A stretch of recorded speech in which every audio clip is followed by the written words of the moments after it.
of the greatest basketball players of all time, from Overbrook High School. We played Wilton and Overbrook in the old Ryan gym a number of times, and I also had the unfortunate but nevertheless thrilling experience of playing against him in the old summer leagues at Narberth and Ocean City, New Jersey. In those youthful days, Wilton was actually a very nice guy and very down to earth. But later, when he wrote his now infamous book recounting his numerous encounters and escapades with the fairer sex, I began to doubt his mathematical skills and those of the Overbrook High School math department.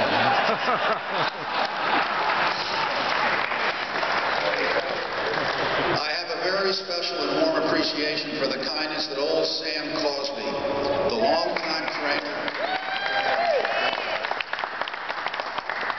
the longtime trainer and gym custodian of Ryan Gymnasium, showed me on many occasions. Sam had been at Haverford for 55 years by the time of my senior year in 1955, and he would often let this young gym rat sneak into the basketball court after it was locked and closed. On basketball game days, Sam would always polish the court during our lunch hour, but he would let me sneak into practice foul shots if I would take my shoes off and do it in my socks. Sam was a true gentleman and a lover of everything Haverford, especially its boys. I'd like to acknowledge a very loyal Haverford mother and staunch supporter of the school, my sister Barbara Pitticelli.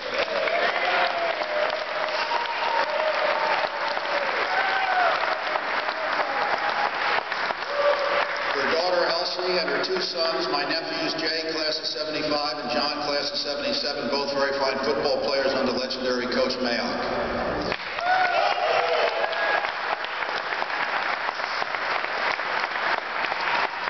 My perpetually attractive and still very vampy sister, Joanna Kennard, who came all the way from Florida with her son Jack.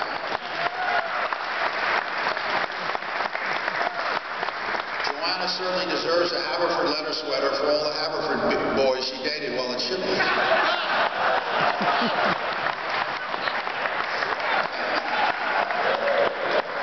Also, I would like to thank our dear friends from New York City for making the trip here, Carlene and Jerry Padell. And most importantly, my lovely wife, Lynn, who has been subjected to so many Haverford stories, true and exaggerated, that she could give this speech herself. I would like to clear up any lingering confusion regarding my one-year hiatus from Haverford to Lawrenceville Prep. Having entered Haverford in Miss McKay's first grade class and going all the way through my sophomore year at Haverford, I truly bled maroon and gold. With the exception of one neighborhood friend, I had no friends outside of Haverford. I had completely embraced the school's athletic programs and traditions. Over my crying and screaming objections, my dear parents forced marched me to Lawrenceville at the end of my sophomore year. Even though I had not failed any of my studies at Haverford, my grades were not stellar, but they weren't failed. Lawrenceville required that I repeat my sophomore year.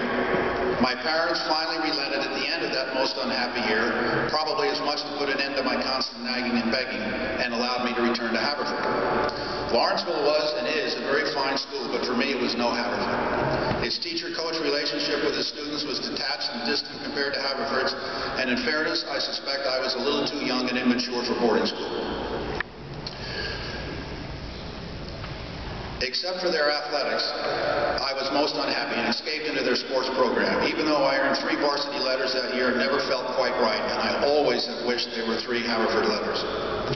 There was one unforgettable and very emotional moment for me during that miserable year, and which, after all these years, is still crystal clear in my memory.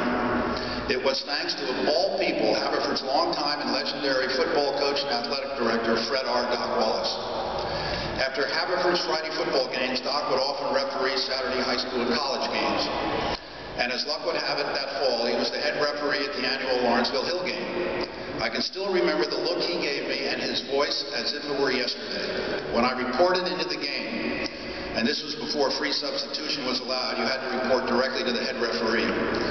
Doc took one look at me and very quietly but very sternly said, "You are in the wrong uniform. You should be wearing maroon and gold."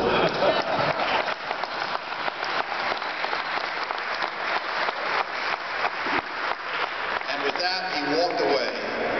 My heart sank. I word, and I resolved that no matter what, I was going to find a way back to Haverford. Haverford has always had a wonderful tradition of its younger students acquiring heroes from among its varsity athletes.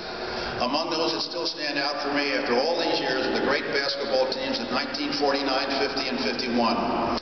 Freddie Gigg, George Lemon, Pete Sprague, Chuck Yarnell, Tommy Eglin, Bill Kroll, and others. My tennis and soccer heroes were Dave Biddle and Wade Close. My football heroes were Arnie Forrest, Phil Burns, Joe Callahan, Harry Arrow, and Fritz Thornton. But of all my heroes, the biggest one by far was, by coincidence, a member of this 1944 football team that was honored here tonight. I was only 10 years old when my hero intercepted a Pencharter pass 4 yards deep in his own zone and proceeded to ramble, rumble, and weave his way on a 104-yard touchdown run. Many years later, in the fall of 1954, my team was playing on the same Pencharter field when Coach Doc Wallace, uncharacteristically for Doc, called for a long pass on the very first play of the game. I managed to catch a perfect strike from Sandy Tuttle, and as I rumbled my way towards the exact same end zone as my hero had years before, I honestly had a lightning flashback of his TD run and prayed I could make it all the way as he had. But the fairy tale ended rather abruptly for me as I was rudely slammed to the ground on the 3-yard line. Somehow Providence smiled on me that day, because on third down from that same 3-yard line, Sandy Tuttle hit me with another perfect pass in the same end zone where my hero had scored. When this hero of mine was rambling his way along on his 104-yard touchdown run, this 10-year-old jumped out of the stands along with my sister Barbara. We ran down the sideline all the way to the end zone shouting, "That's my brother, that's my brother." Winner of the Eggleston Trophy, Haverford class of 1947, my brother Tom Mangan.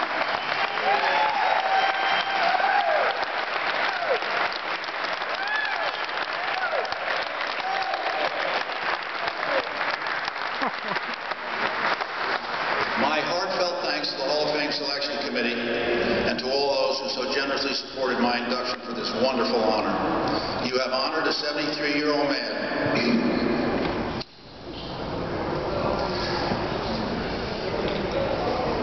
who has never stopped loving this school,